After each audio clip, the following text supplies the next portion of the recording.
ন্যারেশনের সবচেয়ে সহজ হচ্ছে এই পোর্শনটা।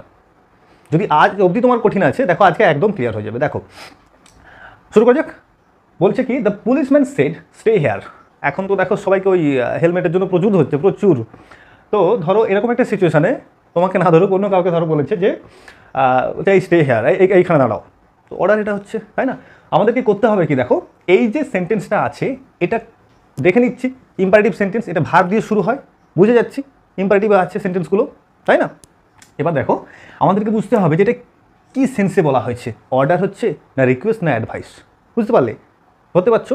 ধরো পুলিশম্যান বলছে এইখানে দাঁড়াও, of course it is an order, তাই তো? তাহলে আমরা করবো কি, এই যে রিপোর্টিং ভার্বটা আছে আমাদের, এটাকে অর্ডারে চেঞ্জ করে দেবো। দেখো কেমন হবে, দ্য পুলিশম্যান সেটটা হয়ে যাবে কি অর্ডার্ড। অর্ডার্ড কেন হলো, দেখো ORDER, এই তো ভার্ব, আদেশ দেওয়া। এটা যেহেতু পাস্ট আছে আমরা ইডি যোগ করবো, দ্য পুলিশম্যান অর্ডার্ড।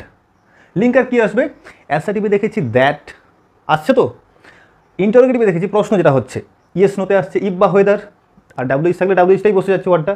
যদি না দেখছো ক্লাসটা কিন্তু অবশ্যই দেখবে, সামনে পরীক্ষা আছে তোমার, ওই আপার প্রাইমারি আছে, গ্রুপ সিডি আছে, ভালো করে দেখো। আর যদি তোমরা প্র্যাকটিস করছো স্টুডেন্টস, অ্যাজ এ স্টুডেন্টস অবশ্যই করো যখন সময় পাবে তোমরা। দেখো এখানে কিন্তু লিঙ্কার হিসেবে বসাবো আমরা কি, টু, জাস্ট টু, আর এরপর নো চেঞ্জ, মানে এরপরে যে ভার্বটা থাকে সেটা বসে যাবে।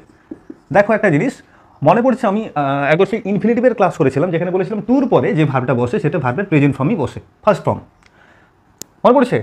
দেখো কি হলো, দ্য পুলিশম্যান অর্ডার্ড, লিঙ্কার বসলো টু, ভার্ব তারপর চলে এলো স্টে, হেয়ারের চেঞ্জটা হয় কিসে না দেয়ারে। আমরা জানি